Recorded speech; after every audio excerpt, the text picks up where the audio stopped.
সপ্তম শ্রেণী ধলেশ্বর সেকশনে পড়ছি। নাবিলার তিন বন্ধু যখন ঘুরতে যায় তখন তারা দেখে ওখানে অনেক সুন্দর সুন্দর জিনিস এবং খেলনা পাওয়া যাচ্ছে।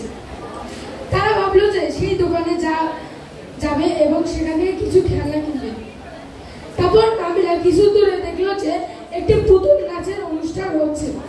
সে তার মা বাবাকে ওই খেলনা দোকানে রেখে গিয়ে পুতুল নাচটা দেখতে গেল।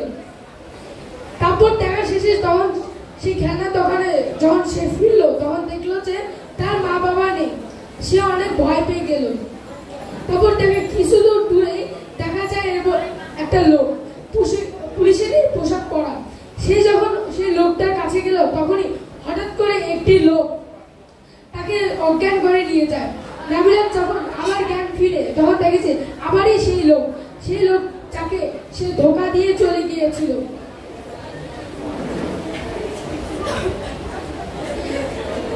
যখন সে বুঝতে পারলো ওই লোকটাই যে আমাকে আগে কিডন্যাপ করেছিল, সে প্রতিশোধ নেওয়ার জন্য আমাকে আবার কিডন্যাপ করেছে, সে আবার বুদ্ধি আটতে লাগলো। সে ভাবলো যে কিভাবে বের হওয়া যায়।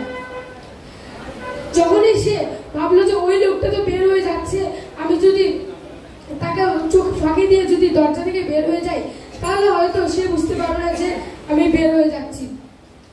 যখনই বের হতে গেল পিছন থেকে একটি লোক তাকে অজ্ঞান করে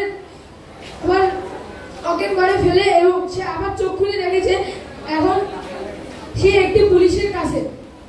সে পুলিশটি তাকে বলছে যে তোমার মা বাবার কি তুমি ঠিকানা জানো? বলছে যে হ্যাঁ আমি জানি। তারপর পুলিশটি তার মা বাবার কাছে তাকে ফিরিয়ে দেয় এবং বলেন যে তুমি আর কখনো আমাদের ছেড়ে চলে যাবে না এবং সবসময় কোথাও গেলে আমাদের সাথেই থাকবে। ধন্যবাদ।